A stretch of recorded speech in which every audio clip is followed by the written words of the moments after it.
ஆதி சீரியலில் நாளைக்கு செம பரபரப்பான எபிசோடு வந்திருக்குன்னே சொல்லலாம். வேறு லெவலில் கொண்டு போயிட்டு இருக்காங்க. என்ன காரணம்னு தெரில, வியூஸ் சரியாக போல். உங்களுக்காக தான் வீடியோ போடுறேன். எவ்வளோக்குள்ள பிடிக்குமோ அவ்வளோக்குள்ள லைக் பண்ணிட்டு பார்த்து சப்போர்ட் பண்ணுங்கள் ஃப்ரெண்ட்ஸ். தமிழும் ஆதித்யா ரெண்டு பேரும் அங்கே உள்ள டப்பாவில் எடுத்து திங்ஸ் எல்லாத்தையும் வச்சு விளாண்டுக்கிட்டு இருக்காங்கன்னே சொல்லிடலாம். தமிழ் எனக்கு கொஞ்சம் நாளைக்கு வேலை இருக்குது, நான் கொஞ்சம் படிக்கிறேன் அப்படின்னு சொல்லிட்டு சோபாவில் உட்காந்துட்டு இந்த பக்கம் ஹோம்ஒர்க் எழுதிக்கிட்டு இருக்காங்க. அந்த சமயத்தில் சரி தண்ணி தாகமாக இருக்குக்கா அப்படின்னு சொன்னோன்னா, டேய் நீ அங்கே போய் குடிடா அப்படின்னு சொல்லிட்டு தண்ணி குடிக்கிறாங்க. அந்த சமயத்தில் பார்த்தா இந்த பக்கம் ஆதித்யா விளாண்டுட்டு இருந்த கோலி குண்டு எல்லாத்தையும் வந்து கீழே வந்து உருட்டி விட்டு விளாண்டுக்கிட்டு இருக்காங்க. அந்த பக்கம் ஓரமாக ஃபோனில் வந்து பேசிக்கிட்டு இருக்காங்க மித்ரா. அதை இங்கே ஆதித்யா வந்து கீழே வந்து உருட்டி விட்டு விளாண்டுட்டு இருக்கிறது எதுவுமே தெரியாமல் இந்த பக்கம் ஃபோனில் பேசிக்கிட்டே கரெக்டாக நடந்து வந்து டக்குன்னு வந்து கீழே விழுந்துடுறாங்க. மித்ரா வழுக்கி விழுந்ததை பார்த்தோன்னே இந்த பக்கம் தமிழும் சரி ஆதித்யாவும் ரெண்டு பேரும் வந்து சிரிச்சிடுறாங்கன்னே சொல்லலாம். இவ்வளோ தூரம் விளாண்டுட்டு இருக்கேனே, உங்களுக்கு பார்த்தா வந்து தெரியாதா?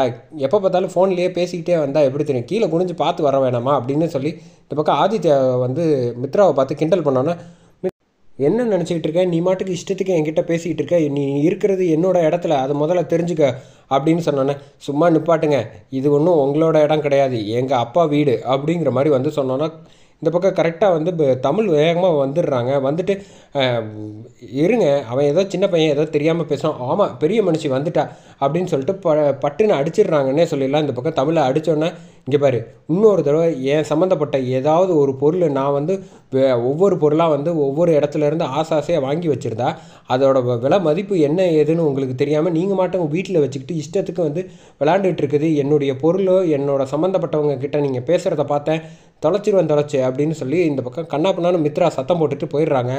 இந்த பக்கம் ஆதித்யா வந்து என்ன செய்கிறதுன்னே தெரியல. அக்கா அழாதக்கா, என்னால் தானே உனக்கு வந்து இப்படி ஆகிப்போச்சு அப்படின்னு சொல்லிட்டு வா அப்படின்னு சொல்லிட்டு இந்த பக்கம் தமிழை அழைச்சிட்டு போயிட்டு, அம்மா உண்மையிலே சொல்கிறேன், நீ வந்து என்ன நினச்சிக்கிட்டு இருக்க, எங்களுக்கு ஏதாவது ஒன்றுனா நீ வந்து எதுவுமே கேட்க மாட்டியா அப்படின்னு சொல்லி இந்த பக்கம் ஆதித்யா வந்து சத்தம் போடுறாங்க.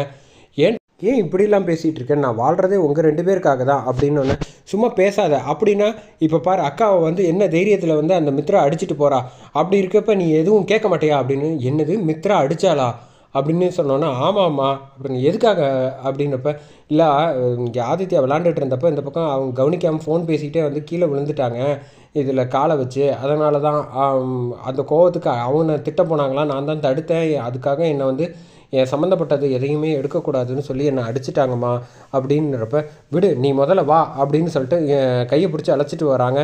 இந்த பக்கம் என்ன ஆச்சு, எதுக்காகம்மா வேணாம்மா, சண்டை வேணாம், பிரச்சனை வந்துட போகுது, என்ன பிரச்சனை வந்தால் உனக்கு என்ன வந்துச்சு, நான் பார்த்துக்கிறேன் எதுவாக இருந்தாலும் அப்படின்னு சொல்லிட்டு கீழே இறங்கி வந்துட்டு மித்ரா அப்படின்னு சொல்லி பாரதி வந்து செம கோவத்தில் ஏற்கனவே இருக்கிறவங்க கத்த ஆரம்பிச்சிடுறாங்க. கத்தினோன்னே, எதுக்காக இப்போ வந்து தேவையில்லாமல் கத்திக்கிட்டு இருக்க அப்படின்னு சொல்லி இந்த பக்கம் வந்து மாடியிலேருந்து வந்து கரெக்டாக மித்ராவும் சரி அவங்க அண்ணன் எல்லாரும் வந்து நிற்கிறாங்க.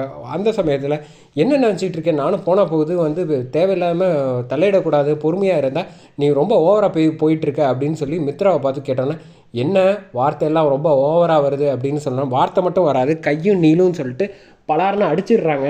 அடித்தோடனே இந்த பக்கம் மித்ராவுக்கு என்ன செய்கிறதுன்னே தெரியாமல் அப்படியே கன்னத்தில் வந்து வச்சுக்கிட்டு இருக்காங்க. இதை பார்த்தோன்னே வந்து சந்தோஷம் தாங்கலை. என்னது இதுதான் நம்ம பாரதியா, இத்தனை நாளாக வந்து எப்படியாவது வந்து கோவப்பட்டு இந்த பக்கம் ஏதாவது தம் பொண்ணுக்காக ஏதாவது பசங்களுக்காக பேசுவா ஆதிக்காகன்னு நினச்சிட்டு இருந்தேன்.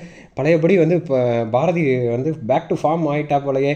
இப்போ இந்த தைரியமான பாரதியை தானே நம்ம இத்தனை பேர் எல்லாரும் எதிர்பார்த்தோம் அப்படின்னு சொல்லிட்டு பாட்டி வந்து என்ன நடந்துச்சுன்னு தெரியல, இரு அவள் என்னமோ சொல்கிறா அப்படின்னு. எதுக்காக தேவையில்லாமல் என் தங்கச்சி அடிக்கிற, என் தங்கச்சி வந்து போனால் போதுன்னு உங்கள் வீட்டில், சும்மா நிறுத்துங்க சார், தேவையில்லாமல் பேசாதீங்க, அவங்க என்ன செஞ்சாங்கன்னு கேளுங்க, என்ன என் பொண்ணை வந்து அடிக்கிறதுக்கு அவள் யார், தேவையில்லாமல் வந்து இஷ்டத்துக்கு சின்ன பொண்ணு தானே, ஏதாவது பேசியிருந்தால் ஏதோ விளாண்டுட்டு இருந்தாங்க பசங்க, அதுக்காக மேலே கை வைக்க முடியுமா, அவளுக்கு என்ன என் உரிமை இருக்குது, அவங்களுக்கு என் பசங்க செய்கிறது கொஞ்சம் கூட வந்து பிடிக்கலன்னு நினைனா எதுவாக இருந்தாலும் என்கிட்ட வந்து சொல்லணும், அம்மானு நான் ஒருத்தர் இருக்கேன்ல, அதை விட்டுட்டு இவங்க இன்னொரு தடவை இந்த மாதிரி செய்கிற வேலையெல்லாம் வச்சுக்கிட்டானுன்னா ஒரு கன்னத்தில் அடித்ததோடு பத்தாது, மேற்கொண்டு நான் என்ன செய்வேன்னு எனக்கு தெரியாது, பார்த்து ஜாக்கிரதையாக இருந்துக்க அப்படின்னு சொல்லிட்டு இந்த பக்கம் வா போகலாம் அப்படின்னு சொல்லி இந்த பக்கம் பசங்களை அழைச்சிட்டு இந்த பக்கம் பாரதி வந்து செம்ம மாதம் போகிறாங்கன்னே சொல்லிடலாம். இந்த பக்கம் மாடிப்படி ஏறிட்டு அப்படியே திரும்பி முறைச்சிட்டு போகிறாங்க. இந்த பக்கம் மித்ரா வந்து என் மேலேயே வந்து கை வச்சுட்டா, அண்ணா இதுக்கப்புறம் அவள் எதுக்கு நான் வந்து நம்ம சும்மா இருக்கணும், ஆதிக்கிட்ட நான் போய் வந்து சொல்கிறேன் அப்படின்னு சொல்லிட்டு இந்த பக்கம் ஆதிக்கிட்ட போய் வந்து சொல்கிறதுக்காக வந்து வெயிட் பண்ணிகிட்டு இருக்காங்க. மாடியில் வந்து ஓடி வந்து தமிழ் வந்து கட்டி பிடிச்சி சந்தோஷப்படுறாங்க. அம்மா இப்போ நீ வந்து எனக்காக பேசுனது எனக்கு எவ்வளோ சந்தோஷமாக இருக்குது அப்படின்னு சொல்கிறப்ப, கவலைப்படாத, இனி உங்கள் 2 பேருக்கும் சின்னதாக ஏதாவது ஒரு பிரச்சனை இருந்தாலும் முக்கியமாக என்ன நடந்தாலும் என்கிட்ட சொல்லுங்கள், நான் உங்களை வந்து எந்த காலத்துலேயும் விட்டு கொடுக்க மாட்டேன் அப்படிங்கிற மாதிரி வந்து சொன்னோன்னே கரெக்டாக இந்த பக்கம் ரொம்ப சந்தோஷத்தோட வந்து தமிழ் வந்து அலறதெல்லாம் நிப்பாட்டிட்டு இந்த பக்கம் உக்காந்துட்டு இருக்காங்க. அந்த சமயத்தில் தான் மீனா வந்து கரெக்டாக வராங்க. வந்தோடனே என்ன மேடம், நான் வந்து மித்ரா அடித்து தப்புன்னு சொல்ல போகிறீங்களா அப்படிங்கிறப்ப, சேச்சா நீ செஞ்சது வந்து கரெக்டு தான். என் புருஷனுக்கும் சரி அவளுக்கும் சரி 2 பேரும் ஏதோ ஒரு விஷயத்தை வந்து பெருசாக வந்து தப்பு பண்ணுறாங்க. அந்த தப்பு என்னங்கிறது எனக்கு சுத்தமாக தெரிய மாட்டேங்குது. நீ வந்து உன் பசங்களுக்கு நல்லா இப்போ தான் வந்து நியாயமாக அம்மாவாக நடந்திருக்க அப்படிங்கிறப்ப என்னை புரிஞ்சுக்கிட்டதுக்கு ரொம்ப நன்றிங்கிறாங்க. மனோ வந்து கரெக்டாக இங்கே யோசிச்சுக்கிட்டு இருக்காங்க. அக்கா இவன் வந்து நாளுக்கு நாள் வந்து ஓவராக வந்து பண்ணிக்கிட்டு இருக்கா. எனக்கு வந்து தயவு செஞ்சு சொல்கிறேன், அவள் வந்து இருக்கிறது நமக்கு தொந்தரவு தான். என் குடும்பத்தை என்கிட்டேருந்து வந்து பறிச்சிட்டாளே அப்படின்னு சொல்கிறப்ப, டேய் உன் வாழ்க்கை நல்லா இருக்கணும்டா. நான் வந்து உன் அக்கா வேணால் உன்னை விட்டு போயிருக்கலாம், கூட பிறந்த அக்கா. ஆனால் நான் எப்போவுமே வந்து உனக்கு வந்து நல்ல வாழ்க்கையை அமைச்சு கொடுக்கணுங்கிறது அது ஒன்று தான்டா எனக்கு இப்போ வந்து எண்ணம். நம்ம மட்டும் வந்து அவசரப்பட்டு ஏதாவது ஒரு விஷயம் செஞ்சிட்டோன்னு வச்சுக்கோயேன், அது சரியாக வராது. அவள் முகத்திரையை வந்து நம்ம எப்படியாவது ஆதிக்கிட்ட வந்து எல்லா விஷயங்களும் அவள் தான் செஞ்சான்னு அவள் வாயாலேயே ஒத்துக்க வைக்கணும். இப்போதைக்கு நம்ம தெரிஞ்ச எல்லா விஷயத்தையும் வெளிக்காட்டிக்க கூடாது அப்படின்னு சொல்லி மனோவை வந்து புரிய வச்சு சமாதானப்படுத்துகிறாங்க. பாட்டியோட திட்டம் போடுறாங்க. அதோட முடியுது.